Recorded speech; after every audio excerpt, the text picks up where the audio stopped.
हाँ जी। हाँ चेयरमैन साहब। हाँ जी प्रधान जी रखोगे। चेयरमैन साहब बताओ किस लिए प्रेस कॉन्फ्रेंस का आज आयोजन किया गया? पत्रकार बंधुओं, सबसे पहले आप सबका धन्यवाद। आप बहुत ही गंभीर विषय पे प्रेस वार्ता कवर करने आए हो।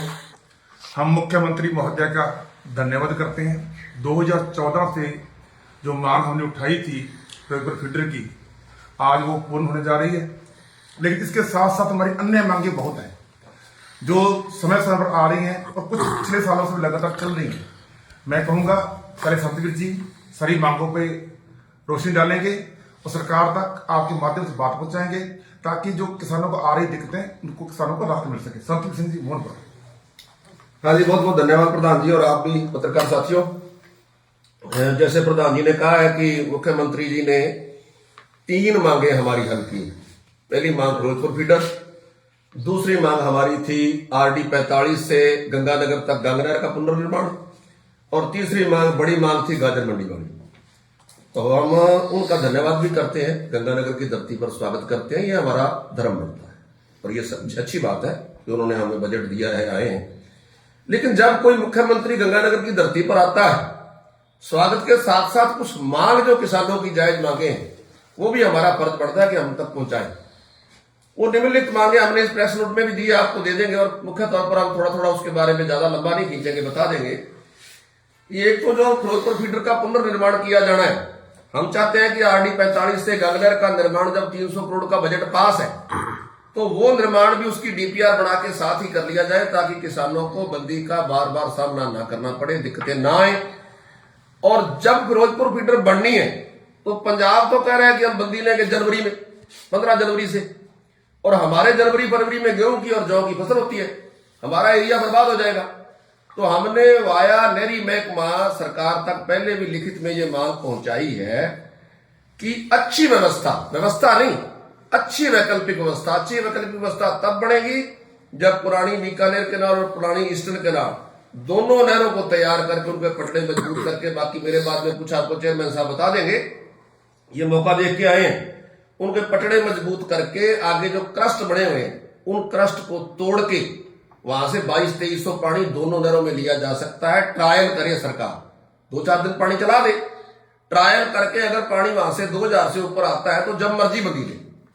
अगर पानी 2000 से ऊपर नहीं आता है, 1000-1200 पानी उधर से आता है, उससे ज्यादा नहीं आता और यहाँ को 700-800 पहुंचता है तो हमारा सावणी की फसल पहले नहीं हुई, हाड़ी की फसल बर्बाद हो जाएगी। फिर हमारी सरकार से ये मांग रहेगी कि पंजाब को जनवरी फरवरी की सहमति ना दी जाए। फिर 15 मार्च से पूरा अप्रैल 1.5 महीना एक मुर्जी का ठेका है, फिर वो 1.5 महीने में तब कुछ गर्मी भी आ जाएगी, पानी भी जल्दी सूखता है, फिर 15 मार्च के बाद बंदी ले ली जाए।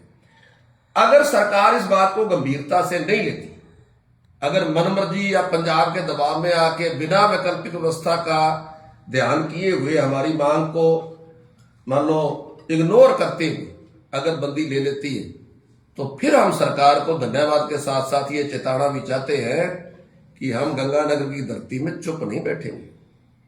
जिस बात का आपको धन्यवाद है, जिस बात का आपका स्वागत है, जिस बात के लिए हम आपका बार बार धन्यवाद कर रहे हैं, कहीं वही धन्यवाद आंदोलन न बन जाए, इस बात का भी सरकार ख्याल रखे। अगली हमारी मांग ये थी कि जो गंगनहर की रेगुलेशन की उपसमिति है जिसके चेयरमैन साहब चेयरमैन है, उस उपसमिति के पास कोई अधिकार नहीं है। वो एक सलाहकार समिति बना के छोड़ी गई है, हर बुधवार उसकी मीटिंग होती है और बुधवार को जो निर्णय उसमें सांसद विधायक के नामित सदस्य, किसान संगठनों के नामित सदस्य और चुने हुए प्रतिनिधि बैठते हैं, नहरी विभाग बैठता है, उसमें सुबह के लिए गए निर्णय शाम को बदल जाते हैं। उसका एक तो वाजिब कारण है पानी का उतार चढ़ाव, एक अवाजिब कारण है नहरी विभाग की मनमर्जी।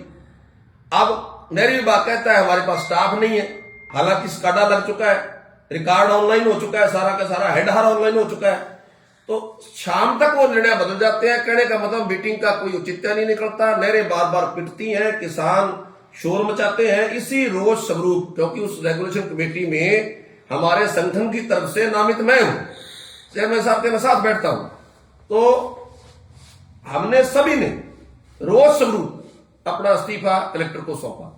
अभी तक उन्होंने ना मंजूर किया, ना मंजूर किया और ना ही हमसे ये पूछा कि आपने इस्तीफा क्यों दिया, क्यों। अभी तक तय नहीं, जवाबदेही तय नहीं होगी तब तक इस गंगनहर के रेगुलेशन का सुधार नहीं हो सकता। इसके साथ साथ हमारी जो मांग है 25% गंगनहर अपनी क्षमता से अधिक पानी लेने लग गई, सारी वितरिकाएं। और उसका कारण क्या है? उसका कारण है लोगों पर स्टे, ठोकरों पर स्टे, हेडों पर स्टे। हमने बार बार सरकार से, 2 बार तो मैं और चेयरमैन साहब जोधपुर और जयपुर गए हैं, अब भी हम लगे हुए हैं। चेयरमैन साहब तो